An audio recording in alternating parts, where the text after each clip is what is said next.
Bom, quero falar agora então sobre o técnico Pepa, que foi anunciado de forma oficial como novo comandante do Al Ahly lá do Catar. Acho que é isso aí a pronúncia da equipe, que eu já tinha trago então algumas semanas que ele tinha essas conversas com a equipe lá do Catar e estava quase tudo pronto para ser anunciado como o novo técnico, que ele postou então nas suas redes sociais. Esse acerto, né, com a equipe e muitos torcedores do Cruzeiro, até mesmo desejando boa sorte para ele e tudo mais, depois dessa passagem bem razoável pelo Cruzeiro, para não dizer o mínimo, né? É aquela coisa, o desempenho dentro de campo não era ruim, o Cruzeiro não era um time, por exemplo, desorganizado, que não sabia jogar, não sabia criar, não, mas pouco objetivo e os números foram bem baixos, né? Em 25 jogos teve 7 vitórias apenas, com 8 derrotas e 9 empates, foram muitos empates nessa passagem do Pepa pelo Cruzeiro, que na minha opinião foi o maior motivo dele ser demitido. A questão das derrotas não eram tão altas, só que esse tanto de empate um atrás do outro, jogos em casa, jogos importantes, que o Cruzeiro criava mais e não marcava, aí acho que foi meio que esgotando, né, a paciência da torcida, que não foi algo que começou a acontecer no meio do trabalho do Pepa, não. Desde o início o Cruzeiro já dava esses sinais. Não era um time que criava pouco, mas não tinha essa objetividade, né, de marcar os gols e tudo mais. Então, certamente, o Pepa, no geral, foi caindo bastante de desempenho. E eu já trouxe aqui algumas matérias recentes, né, falando que o clima entre os jogadores e o técnico português não era dos melhores, tá? Quando ele sai, então, você pode ver que ali, até na carta de despedida dele para o Cruzeiro, se eu não estiver enganado, só 2 jogadores curtiram essa publicação do Pepa, né, que foi o Rafael Cabral e o Marlon. Se eu não estiver enganado, foram só os dois, mas não quer dizer que os dois tinham uma ótima relação com o Pepa não, tá? Então, ele acabou saindo bem queimado aqui pelo Cruzeiro, só que não foi aquele clima hostil, né? Como já teve outras demissões de treinadores no Cruzeiro, ainda mais naquela época ali da Série B, porém, certamente, por ter começado ali em 5º lugar, 6º, 7º, Cruzeiro brigando na parte de cima e depois ficando em 13º, 12º, com essa sequência gigante de empates, acaba que prejudicou bastante o trabalho do treinador, que lembrando, né, ele foi demitido, só que no BID da CBF só foi registrado então a sua saída do Cruzeiro um pouco mais de 15 dias depois, porque o Cruzeiro e o Pepa devia, né, o Cruzeiro devia um acordo para o técnico português por conta da demissão. Se eu não estiver enganado,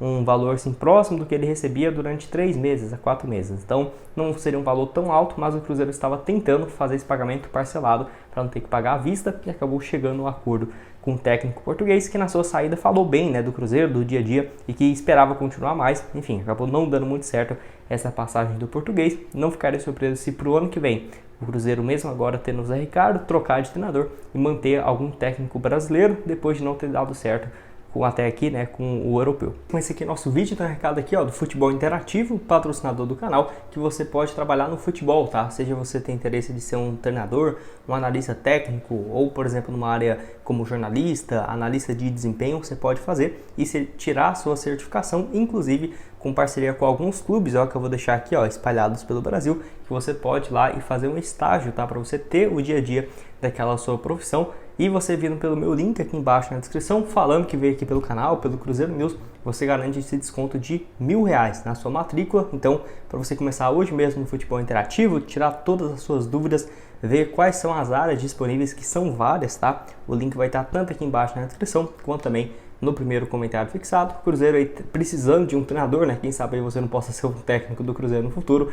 Eu, sinceramente, acho que pode ser uma boa opção. O link do futebol interativo, então, tá aqui embaixo.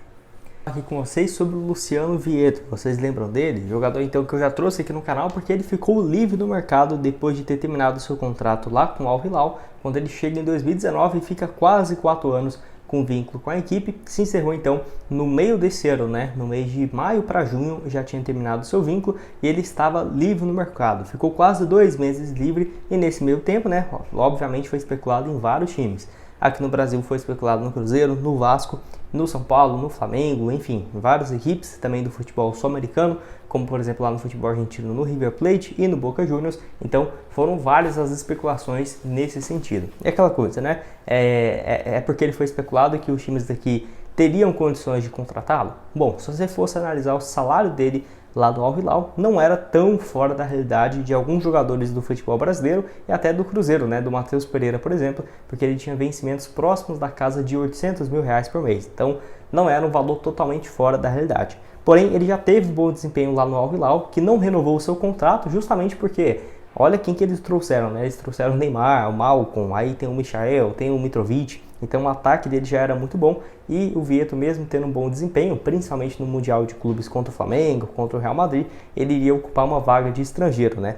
Nessa última temporada, 29 jogos, 8 gols e 2 assistências, ótimo desempenho. Na temporada passada passou por empréstimo pelo Al-Shabaab, onde foram 10 jogos e 2 gols, e pelo próprio Al-Hilal, 14 partidas, 3 gols e 3 assistências, naquela época jogando também com o Matheus Pereira, tá?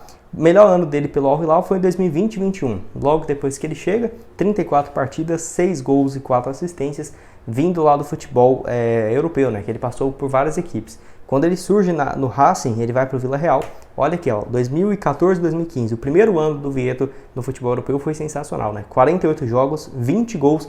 Depois disso ele foi vendido para o Atlético de Madrid, não conseguiu ir muito bem. 2016 e 2017 foi bem pelo Sevilha, se não estiver enganado, nesse ano ganhou uma Europa League. Depois passa ainda pelo Valência, pelo Fulham, sem muito destaque, até chegar no Sporting, que teve um bom desempenho na equipe portuguesa. 40 partidas, 9 gols e 7 assistências. Então um jogador que, é aquela coisa, né? Ele surgiu parecendo que ia ser o novo Messi, não foi o que aconteceu, mas teve sim bom desempenho no futebol europeu e agora lá na Arábia Saudita.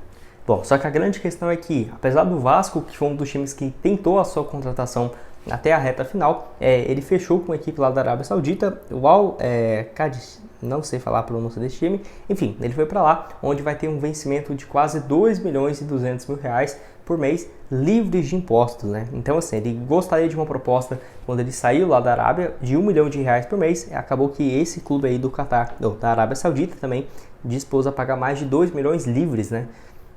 Não tem nem chance ninguém aqui do Brasil de competir com um valor desse. E olha que os times do Brasil, igual o Flamengo, o Palmeiras, não demonstraram interesse na sua contratação. Então o vínculo dele que eu vi aqui vai até o final de 2024. Tudo bem, no final de 2024 ele vai ter 30 anos de idade. Não acho que vai ser uma idade, nossa, muito velho. Não, longe disso. Dependendo ali com 30, 31, se ele voltasse ao futebol brasileiro, certamente poderia ser uma boa opção para o Cruzeiro, viu? Eu ficaria de olho. Vale lembrar também que o Matheus Pereira jogou com ele, ó. Vou deixar o Matheus Pereira aqui, que se fosse para escolher um dos dois, eu iria no Matheus Pereira, tá? Sem dúvidas nenhuma. 27 anos, bem mais jovem do que o Vietto, 2 anos e meio de diferença, e os números do Matheus Pereira no Al-Hilal eram até melhores. Por exemplo, os primeiros meses ali, né, lá no Al-Hilal. 34 jogos, 3 gols e 15 assistências. Aí pelo Al-Wahda, lá dos Emirados, 13 jogos, 2 gols e 4 passes. E até aqui pelo Cruzeiro, só 2 partidas. Torcer, né, para que o Matheus Pereira consiga dar essa volta por cima. Vale lembrar também que o Sporting, lá de Portugal, que o Vietto jogou até 2019 e 2020, eles também jogaram juntos, tá? O Matheus Pereira chegou ao Sporting em 2018 e 2019 e ficou até o início de 2020. Então ficou um tempo aí na equipe. Quero saber a sua opinião aqui embaixo nos comentários, se aceitaria ou não o jogador. Não sei não, Gustavo. O Rodrigo Caio pra mim não tem jeito. Eu acho que mesmo vindo um contrato curto não seria uma boa opção. Tudo bem, né? Todo mundo tem o direito aí de ter sua opinião. Outro aqui que eu traria como alternativa é o zagueiro Pablo. Ele que tem 32 anos de idade, é um pouco mais experiente, e esse que não tem jogado pelo Flamengo nesse ano, não por questões físicas, e sim por escolha mesmo dos treinadores que passaram, né? O Vitor Pereira, o Sampaoli, agora possivelmente o Tite. Não sei se ele vai ter espaço, talvez com o Tite, né? Porque ele já teve ótimos momentos no Corinthians e ele foi convocado para a seleção na época do Tite, então acabei lembrando isso agora, pode ser que ele fique por ano que vem, só que se você for analisar, ele já estava à disposição do mercado desde julho desse ano. Ano passado ele chega no Flamengo, até teve bons momentos, mas acabou fazendo só 31 partidas no ano, e nessa temporada então, né, já aconteceu aí quase tudo, né? Ele só entrou em campo 12 oportunidades e uma assistência pelo Flamengo, então tem sido muito mais reserva do que titular. Pelo que eu vi aqui, o contrato dele se encerra só no final do ano que vem, tá? 2024, não é no final desse ano não. E, no caso, o Flamengo já colocou ele à disposição no mercado para negociá-lo. É igual eu falei, eu só fico com receio se chegar o Tite, eu acho que ele deve continuar no Flamengo e dar essa volta por cima, tá? Eu acho ele um zagueiro muito bom e não tem conseguido jogar. Se você for ver aqui lá no futebol russo, ele chega, começa bem, a passagem dele por lá, já tinha 30 jogos e 2 gols, só que aí vocês sabem o que aconteceu, ele voltou para o Brasil. Antes disso, saiu do Corinthians, que foi campeão brasileiro em 2017, ele e o Balbuena na zaga, acho que era uma das melhores zagas que eu já vi do futebol brasileiro, jogou 50 partidas naquele ano e 2 gols marcados, ficou um tempo no Bordeaux da França, não foi ruim não, viu, pelo Bordeaux, nesse período foram quase 100 jogos pela equipe francesa, convocações para a seleção brasileira na época, já com Tite. Anteriormente já tinha passado pelo Avaí, principalmente, onde chamou muita atenção, pela Ponte Preta, Grêmio, Ceará, enfim, várias equipes. Eu acho que é um zagueiro muito bom, que está aí dando bobeira no mercado. Não tem um salário gigante não, tá? Porque quando você vê assim, né, passou no futebol russo, veio pro Flamengo, deve ganhar 600 mil por mês. Não, não é bem assim, e não é um jogador totalmente fora da realidade do Cruzeiro. Quero saber o que você tem a dizer então sobre o Pablo aqui embaixo nos comentários. Bom, esse foi o vídeo, já falei demais aqui com vocês. Não esqueça de deixar seu like, se inscrever no nosso canal e no link aqui embaixo na descrição, dá um 88 para você fazer seu registro e começar a apostar nesses jogos no final de semana. Tem no jogo do Cruzeiro, várias partidas do futebol europeu e outras sugestões aparecendo aqui na tela.